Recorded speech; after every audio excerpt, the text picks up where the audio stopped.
In the last few years, the world quietly wired its entire energy transition into one metal most people never think about. Every solar panel on a warehouse roof, every fast-charging station on a highway, every data center packed with AI hardware. They all depend on one irreplaceable component: silver. In 2020, solar manufacturers used roughly 85 million ounces of silver. By 2024, that number had already soared to almost 200 million ounces. And global industrial demand for silver hit another record, around 680 million ounces, while total demand ran to about 1.21 billion ounces. Mine supply did not follow. Global production sits below its 2015 peak, inching up less than 1% in 2024 to about 820 million ounces. So we have a metal that industry cannot easily replace, whose use is exploding by design, and whose supply is sluggish and mostly locked in as a byproduct of other mining. In the next 10 to 12 minutes, I'm going to show you the four-stage pattern that has broken commodity markets over and over again. Oil in the 1970s, grain in the Irish famine, palladium in the 2000s, and why silver just crossed into stage 3 of that pattern. Once you see it, you can't unsee it. Silver is not simply poor man's gold. For 5,000 years, it has been both money and machinery. It sits at the intersection of two worlds. On one side, it is a monetary metal that investors reach for whenever they lose trust in paper currencies. On the other, it is an industrial workhorse that modern technology literally cannot function without. That dual role matters because today's demand is no accident. Governments have hard-coded silver into policy. The energy transition is not a marketing slogan. It is backed by laws, subsidies, and mandates. The International Energy Agency expects renewable capacity to keep surging this decade, with solar taking the largest share of that growth. When you combine a policy-driven rise in demand with a supply side that takes years to respond, you do not get a smooth price chart. You get a four-stage machine that always ends the same way. Let me show you how that machine works. Every commodity supercycle follows a version of the same 4 steps. Stage 1 is complacency. The resource is cheap, abundant, and taken for granted. Nobody thinks about supply because it has never been a problem. After the Second World War, oil lived in stage 1. For decades, crude traded around $3 a barrel. Gasoline was pocket change.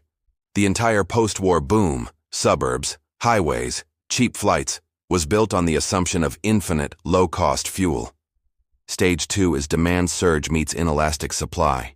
A new use case or structural shift appears, but supply cannot pivot quickly enough. In oil, that was the rapid rise of car ownership in the United States and rebuilding in Europe, just as domestic U.S. production quietly peaked around 1970. New fields in the North Sea and elsewhere existed on paper, but taking a discovery to full production takes years and billions in capital. Stage 3 is recognition of structural deficit. At this point, the market finally realizes that higher prices are not a temporary blip. They are a symptom of a deeper mismatch between supply and demand. Inventories drain, and paper markets lose their grip on physical reality. For oil, the tipping point came in 1973. The Yom Kippur War and the OPEC embargo did not create the underlying scarcity, they simply exposed it. When the world understood that cheap energy was over, prices did not nudge higher, they lurched upward, gas lines formed, and economic growth stalled. Stage 4 is panic and price dislocation. Governments hoard, industries over-order. The price does not trend, it gaps. By 1980, oil had gone from roughly $3 a barrel to around $35, nearly a tenfold move in a decade. Inflation ripped through economies, and central banks scrambled to catch up. The same machine appeared in food. In the 1840s, most of Ireland's 8 million people depended on potatoes. They were cheap, reliable, and so abundant that no one imagined they could fail. That was stage 1. In 1845, blight arrived from overseas. 40% of the crop failed almost overnight. That pushed the country directly into stage 2. Demand for calories was unchanged, but the primary source collapsed. Stage 3 emerged when authorities realized this was not a one-off bad harvest, but a multi-year breakdown. Wheat and other grains existed elsewhere. Ships carried food into British ports. The problem was that prices had spiked so violently that the poor could not afford it. The shortage was not of grain, it was of purchasing power. Stage 4 was catastrophe. Around 1 million people died, another 2 million fled, and Ireland's population shrank by roughly a quarter. Prices stayed elevated for years. The lesson is brutal. A market can fail even when supply exists if the price moves faster than people can adapt. Fast forward to the 2000s and we see the pattern again in palladium. For years, palladium was a boring line item, a minor precious metal, largely ignored. That was stage 1. Then emissions rules tightened worldwide. Automakers needed more palladium in catalytic converters, and demand jumped.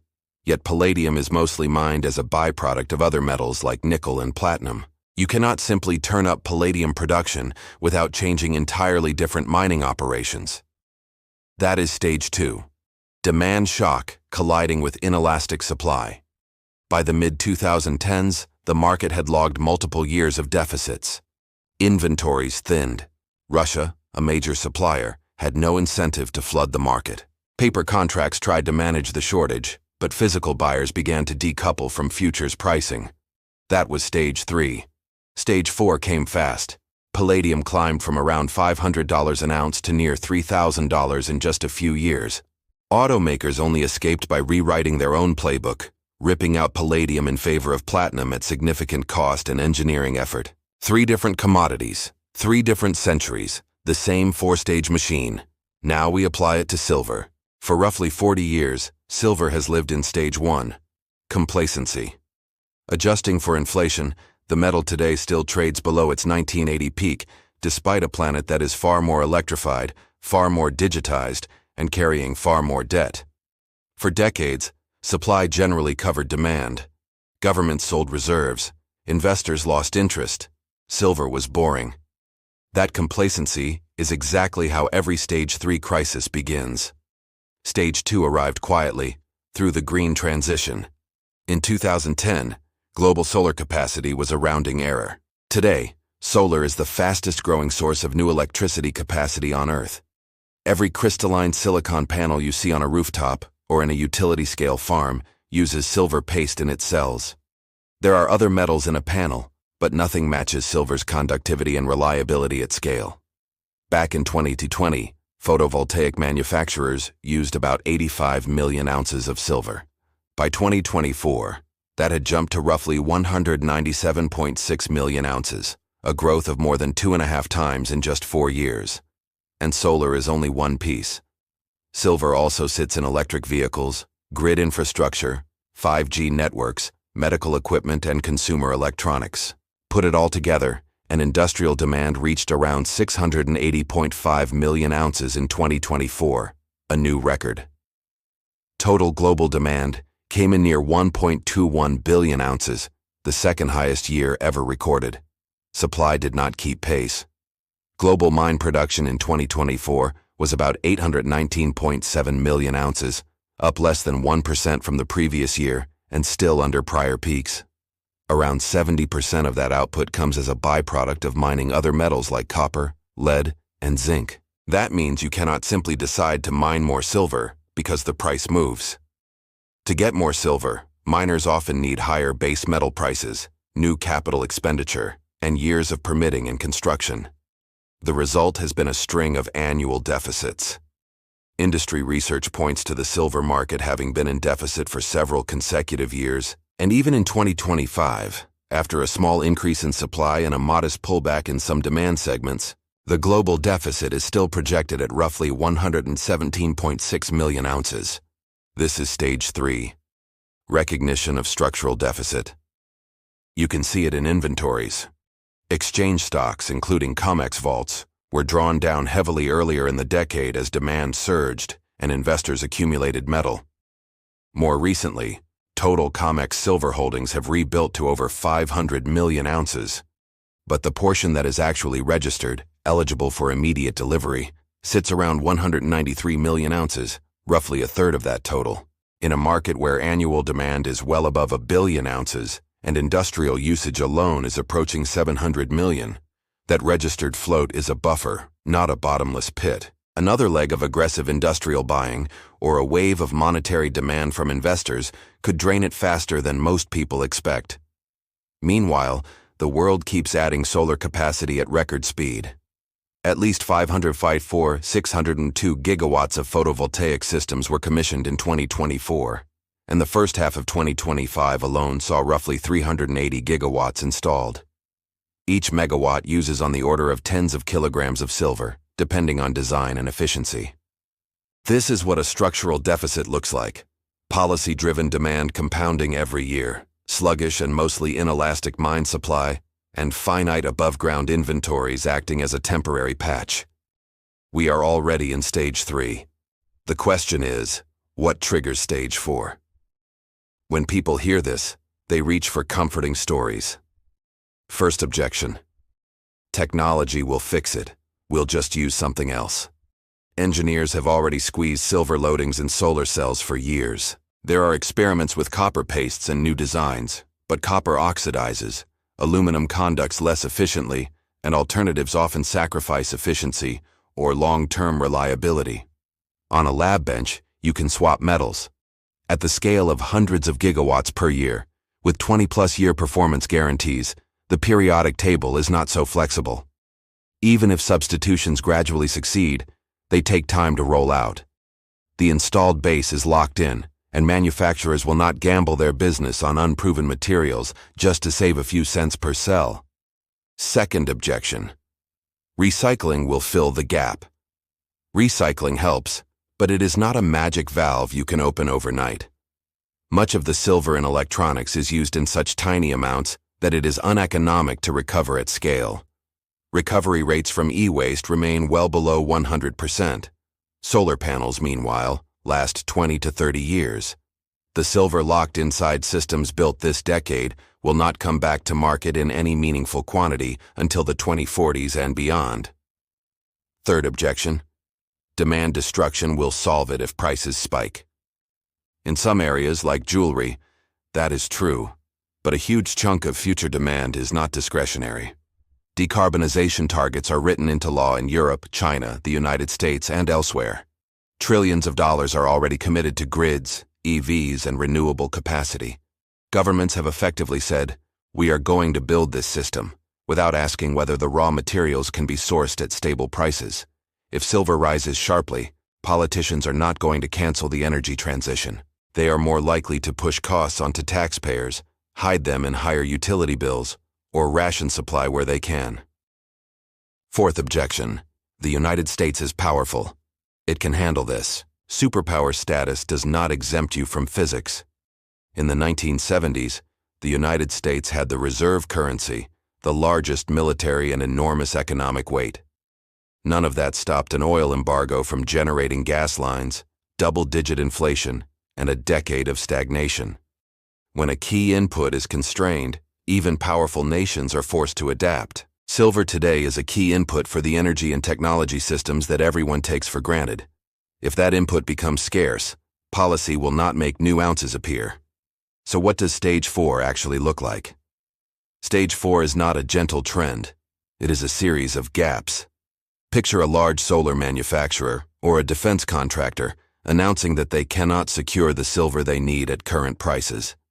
That signal alone tells every other industrial buyer that normal procurement is over. They stop treating silver as a line item and start treating it as a strategic asset. Governments respond by prioritizing supply for what they consider critical industries: energy, defense, infrastructure. Investors, watching both inflation risk and the structural deficit, begin to treat silver not just as a commodity, but as a monetary hedge. All of this happens on top of an already tight physical market, where years of deficits have eaten into the easy pools of metal and where exchange inventories are finite. Meanwhile, the paper side of the market, futures, options, unallocated accounts, rests on the assumption that most claims will never be exercised for delivery. That works in stages 1 and 2. In stage 4, when the industrial bid and the monetary bid arrive at the same time, that assumption breaks. We have seen versions of this before. Rule changes at exchanges, cash settlement instead of delivery, sudden price spikes that outpace the ability of producers and consumers to hedge. The details differ, but the logic does not. I am not telling you that silver will go to a specific price on a specific date. I am telling you that the combination of policy-driven demand, structurally limited supply, and finite inventories is the same combination that has produced violent dislocations in other markets. Here is the pattern, one last time. Stage 1. Complacency, decades of cheap silver, government sales, investors asleep. Stage 2. Demand shock, solar, EVs, electrification, data centers, all quietly wiring themselves into the same metal. Stage 3. Recognition, record industrial demand, sluggish mine supply, multi-year deficits, finite inventories. Stage 4. Panic, priority access, hoarding, cash settlement, and price gaps instead of orderly moves. Oil ran through this pattern. Wheat ran through it. Palladium ran through it. Silver is now deep in Stage 3, sitting at the intersection of three unstoppable forces: the energy transition that consumes it, the monetary anxiety that draws investors to it, and a supply base that cannot scale quickly even if prices rise. I am not telling you to sell everything and buy silver. This is not financial advice. What I am giving you is a machine, a way of seeing how commodity crises actually unfold. Take this as a challenge. Do not take my word for any of it. Look up the Silver Institute's reports on industrial demand and market deficits. Check COMEX Vault data. Read the International Energy Agency's projections for solar and renewable capacity. It is all public. When you see demand rising, supply barely budging, and inventories carrying the weight in between, you will understand that this is not about hype or hope. It is about math.